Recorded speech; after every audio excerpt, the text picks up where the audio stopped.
Hi, today we're going to talk about the lawsuit that some vendors have brought against Joann Fabrics. So today, let's get right into that. My name is Katerina. I'm with Creative with Katerina, my YouTube channel. I'm welcome here. Please subscribe to my channel, like my videos. I have a lot of haul videos, all kinds of videos for you in the sewing, crafting, and journaling space. So today I have a few notes in front of me just because I like to give facts. So yes, it's true that there is a lawsuit against Joann. So what happened was, but nothing has been proven yet. They haven't gone to court yet. And this is something that's very important to understand about the legal process. Just because somebody sues somebody doesn't make them right or wrong.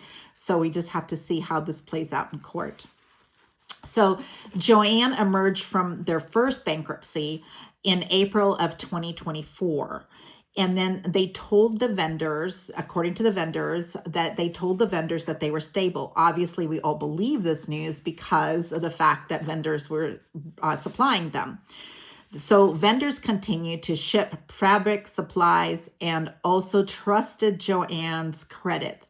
So saying that they were good. So that means, so what happens is, like, when you and I go to the store to buy something, we take out our credit card, our debit card, cash, check, whatever it is, and we pay for what we're buying right then and there, right?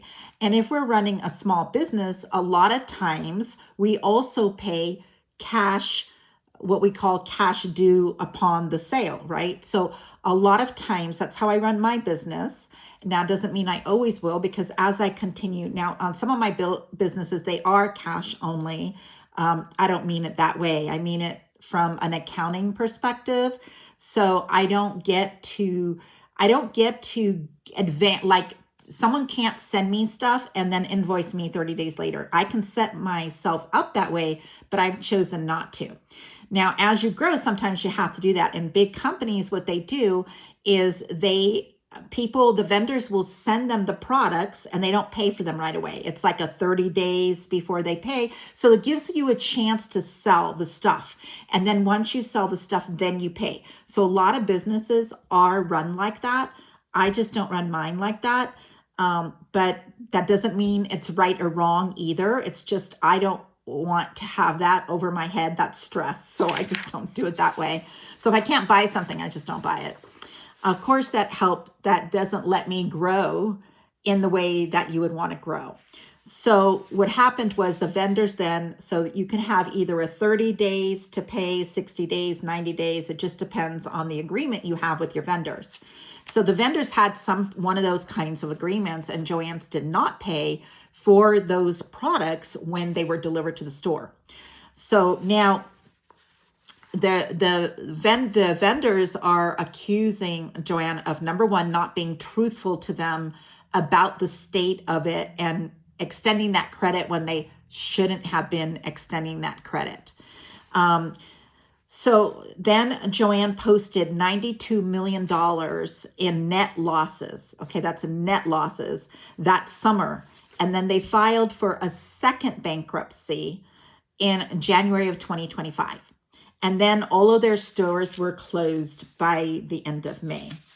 So these vendors now are suing.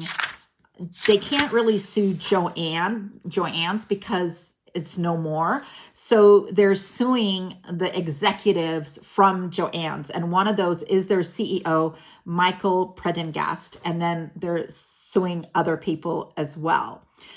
They say that Joann's leaders hid the truth from them, assuring the vendors that they would get paid while they already knew that they were going to be liquidated. Now, when you get liquidated, you sell to a liquidator, and that liquidator now has control. So Joann doesn't have any control over anything once they liquidate. So once they sell to a liquidator, that liquidator then has control over everything, all their stuff in the store, the fabrics, everything. So vendors say that they are owed over $40 million in unpaid invoices, and they want to get paid, obviously. Now, Joann's lawyers, they have their defense, right?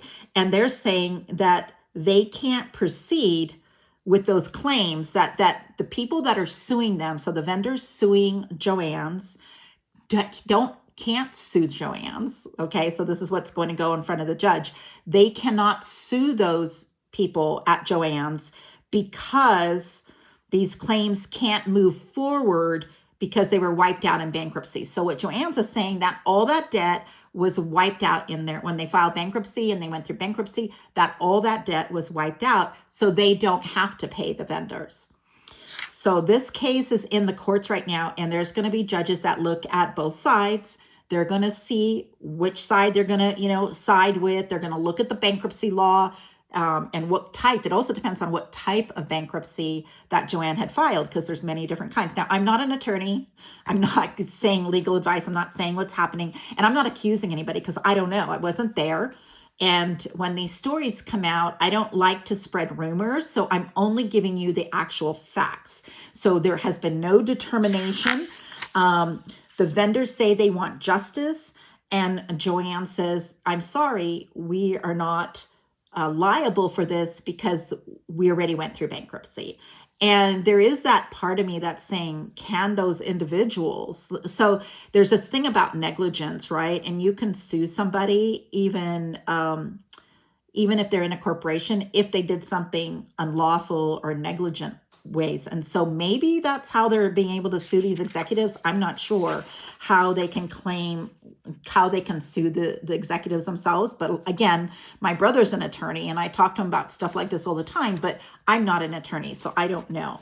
But let me know in the comments, what do you think? Do you think those vendors have a right to sue after liquidation? Even if you don't have legal expertise, you can still, just chime in on what you're thinking. And please like this video. Let me know in the comments if you'd like an update on this. I can help you with that, and I will keep on top of this. I reviewed the court documents. Those vendors filed their lawsuit in Ohio in their state court.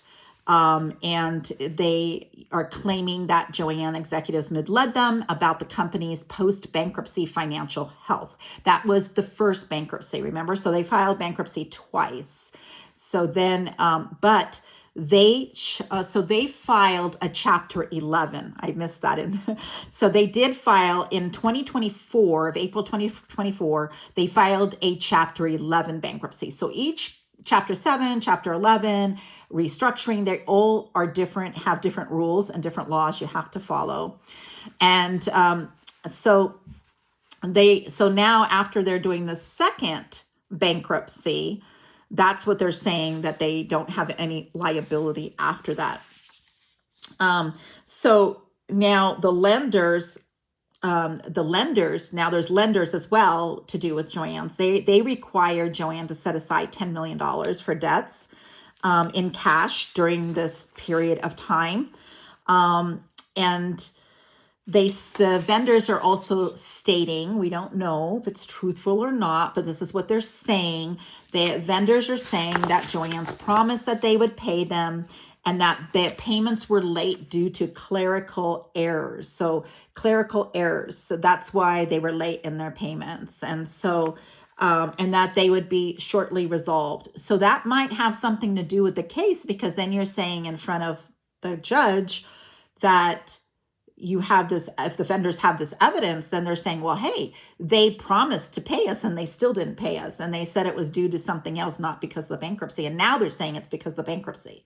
So, it's like back and forth and everything. And so we don't know what this outcome is going to be yet, but it is something that's important to sewing and crafting and all of this, because one thing leads to another, and other people get affected by it. So this is something that we're interested in resolving and finding out how this is going to work through court. Again, I love to bring this news to you. I try to bring it in to you as often as I can in between my hauls, my unboxing, my tutorials, and everything else that I'm trying to provide to you. I do a video every single Tuesday. I publish a video, and then I try to publish another one or two on either Thursday or Saturday of different things that I'm working on or other things of interest. So I look forward to having you in my community, and thank you for being here and watching.